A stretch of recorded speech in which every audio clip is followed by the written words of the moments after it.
જશવંત નિજાનંદીના મંગલ પ્રેમ પ્રણામ સુંદરસાદજી. આજે અરવલ્લી જિલ્લાનું બામણવાર ગામ અને બામણવાર ગામના પૂર્વ સરપંચ એવા રતનબેન પ્રણામી મને મળ્યા છે અને તેમને બહુ જ સુંદર સરસ રીતના તેમને 10 વર્ષ સરપંચગીરી કરી અને ગામને નેતૃત્વ પૂરું પાડ્યું છે. ત્યારે તેઓ મને આજે મળ્યા છે, ત્યારે તેમના જોડેથી આપણે જાણીશું કે તમે કઈ રીતના નેતૃત્વ પૂરું પાડેલું અને કઈ રીતના સરપંચગીરી કરેલી. સરપંચ શ્રી રતનબેન પ્રણામી. પ્રણામ. રતનબેન, તમે કેટલા 10 વર્ષ સરપંચગીરી કરી, તો ગામની અંદર કેવા કેવા કામ કરેલા તમે? તો અમે જે શરૂઆતમાં સરપંચ બન્યા તો પહેલા તો એક એવો જ પરિચય કંઈક તો પહેલા શરૂઆતમાં જ મહિલા સરપંચ બન્યું. બરોબર.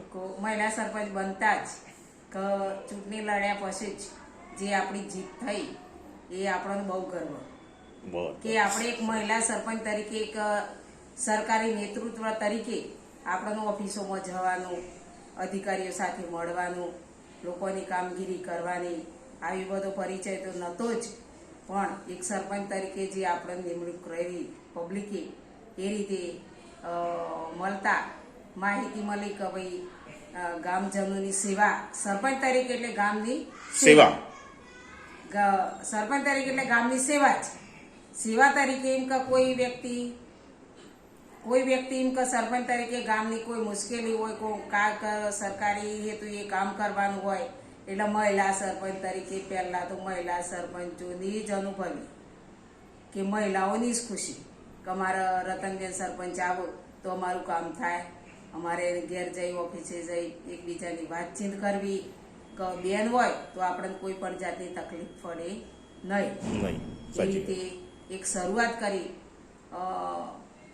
95-96ની સાલમાં આપણે સરપંચમાં ઉમેદવારી કરતા ઓફિસોમાં જવું કે પહેલાં તો ટીડીઓ સાહેબને મળવું એ જ આપણને એક ચિંતા થાય કે અધિકારીઓ બીક લાગે કે હું મરી શકીશ, કે કઈ રીતે આપણે ઓફિસમાં જવું. એમ પર એક પરિચય લેતા આપણે એકબીજાની માહિતી લેતા કે ઓફિસમાં જઈએ કે પહેલાં પટાવાળાને મળવું, ત્યાંથી રજા મેળવવી, પછી કે અંદર જવું. એમ તો ટીડીઓ સાહેબને મળતા પહેલાં જ એક શરૂઆતમાં નમસ્તે સાહેબ કે એને જ આપણે એવામાં વાતચીત કરતા. એમ કરતાં આપણને અનુભવ થવા લાગ્યો. વાતચીત કરી, કામગીરી એના પંચાયત ધારા મુજબ લોકોની જે સરકારી પોતાના લાભો મળતા આપણે લોકો સુધી પહોંચ્યા. પણ ગામનો વિકાસ જે તે કરવો એ સમયે 95 સાલમાં એ સમયના પાણીની સુવિધા નથી, બહુ કઠિન પરિસ્થિતિ, બહુ કઠિન. પછી વીજળીની જે નથી, કે કોઈના ઘેર લાઇટની એ બધી મુશ્કેલીઓ બહુ દૂર કરી કે મફત મીટર લાગી આવ્યા. શરૂઆતમાં તો પહેલા એક જ કામ કરી, પાણીની સુવિધા. બહુ સરસ. બસ કે ગામમાં પ્રવેશ કરતા જ પહેલું પાણીની સગવડ કે પહેલા જ બોમાળવાર પાટે હેડપંપ બનાવ્યો. એ જ આપણું પહેલું શરૂઆતનું જ કામ મહિલા તરીકે. બહુ સરસ કામ. અત્યારે હાલ પણ એ ટાઈપનું કામ ચાલુ છે. બહુ સરસ. બીજા નંબરમાં કે બીજી વખત પણ સરપંચ આવ્યા. બરોબર. બીજી વખત સરપંચ આવ્યા એટલે લોકોને તો જે વ્યક્તિ તરીકે કંઈક કોઈના ઘેર જતા આવતા, પંચાયતમાં જતા લોકો આવતા જતા ચાલુ થઈ ગયા કે બેન અમારા આ જરૂર, બેન અમારા આ જરૂર, સરપંચ સાહેબ અમારા આ જરૂર. એ રીતે લોકોની કામગીરી કરતા 10 વર્ષ સુધી સરપંચમાં. સરપંચ સાહેબ, હું એક વસ્તુ જાણવા માંગીશ કે તમે સેકન્ડ ટાઈમ જે સરપંચમાં ઊભા થયા એ વખતે તમારા સામે કેટલા પુરુષો ઊભા રહેલા? બીજી વારમાં જે જનરલમાં હું સરપંચમાં ઉમેદવારી કરી એ ઘડી 9 વ્યક્તિઓ ઉમેદવાર હતા પુરુષ, અને 10માં તમે. 10માં મહિલા સરપંચ. ઓનલી ફોર મહિલા તરીકે તમે જ ઊભા રહેલા. બીજા 10 પુરુષ તમારા સાથે મેદાનમાં. 9 ઉમેદવાર પુરુષ ઉમેદવાર તમારા સામે હતા અને તમે જંગી બહુમતીથી જીતીને આવેલા. બહુ સરસ. અને સરપંચ સાહેબ કે જે તેઓ બામણવાર ગામની અંદર જે ગામતર નહોતું અને ગૌચરાની અંદર તમે ગામતરમાં એ ગૌચરાને નીમ કરી અને કેટલા લોકોને ત્યાં તમે પ્લોટની સુવિધા પૂરી પાડેલી હા, અને તમે એક આખું ગામ ત્યાં વસાયું છે, બરાબર. બરોબર છે, અને એ ગામનું નામ પણ શું આપ્યું છે અને કેટલા પ્લોટ તમે આપેલા? હા હા હવે એમાં એવું બની કે અમારે પેલા જે સરપંચ હતા એ જે ઇન્દિરા આવાસના મકાન લગભગ 17 હતા. 17 અચ્છા, 17 આપેલા ઇન્દિરા આવાસના. બરોબર, અને બીજો એક એ સર્વે નંબર હતો 49. બરોબર, 49 સર્વે નંબરમાં કે જે પ્લોટ ખાલી હતા અને અમુક પહેલા સરપંચે 500 રૂપિયામાં આપેલા હતા. હવે પ્લોટ જ આપેલા હતા જે તે વ્યક્તિઓને અને અમુક તો ખાલી પ્લોટ હતા. તો જે પૈસા ભરેલા જે લોકોની સણદો હતી એ લોકોને મકાન સહાય અપાવી. બરોબર, જે ખાલી પ્લોટિંગ હતું એ લોકોને જેને જરૂરિયાત હતી તે જરૂરિયાત પ્રમાણે દરેકને પ્લોટ ફાળવ્યા. બરોબર. પ્લોટ ફાળવ્યા, વ્યક્તિગત ફાળવી તો છે તો પણ સહાય અપાઈ એટલે બરોબર. લોકોની ખુશી.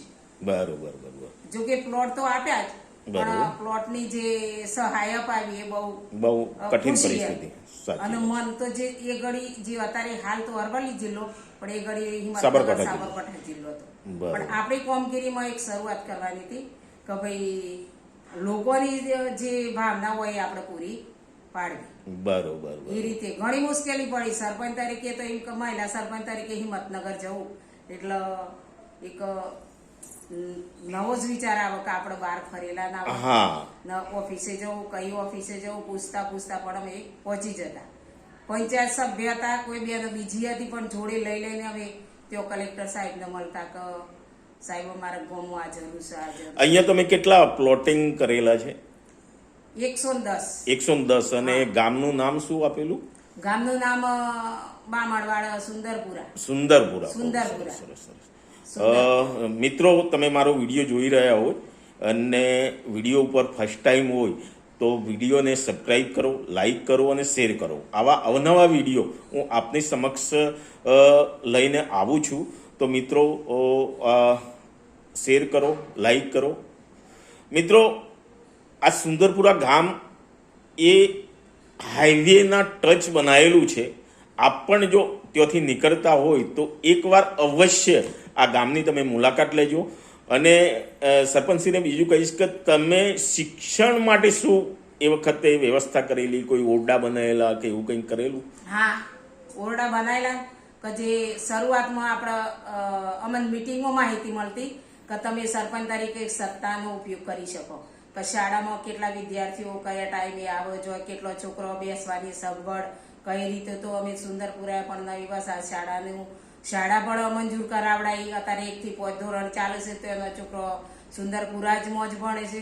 બીજા નંબરમાં બહુ માણવાર પ્રાથમિક શાળામાં પણ શાળાના રૂમના ઓરડા ખૂટતા તો અમે શાળાના રૂમ પણ બનાવેલા ત્યો.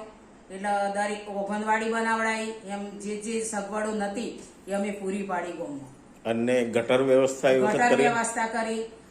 પબ્લિકને જે લાઇટની સગવડ નથી તો લાઇટને પણ ઘેર ઘેર અમે મફત મીટર આપ્યા. એ સમયના ગાળામાં મફત મીટરની સહાય આપવામાં આવતી.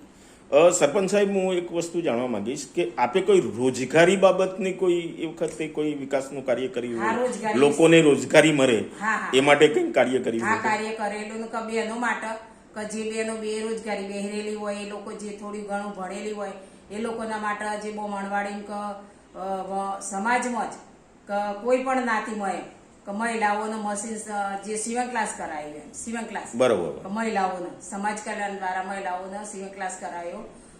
કોઈક આમ પ્રવૃત્તિ કરાવી કે મરી મસાલાની એક પ્રવૃત્તિ બનાવી કે મરી મસાલાની પ્રવૃત્તિ પણ કરાવી. એમ સખી મંડળ બનાવડાયા. બરોબર. એ રીતે બધાની પ્રવૃત્તિ શરૂ કરીને 25 મશીન મફત અપાયા અમે. બહુ સરસ, સરસ.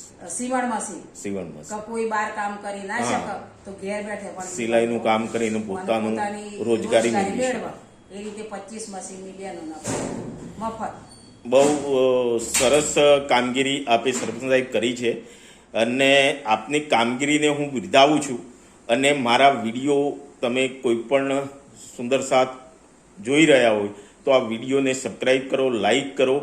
અને રતનબેન સરપંચને, રતનબેન પ્રણામીને, પૂર્વ સરપંચને હું ફરીથી અભિનંદન આપું છું કે આપે જે નેતૃત્વ પૂરું પાડ્યું છે એવું ને એવું નેતૃત્વ તમે અત્યારે ભલે તમે સરપંચમાં ના હોય પણ સમાજની અંદર તમે એક નેતૃત્વ પૂરું પાડજો. એવા અભિનંદન સાથે હું મારી વાતને વિરામ આપું છું. પ્રણામ, પ્રણામ, પ્રણામ.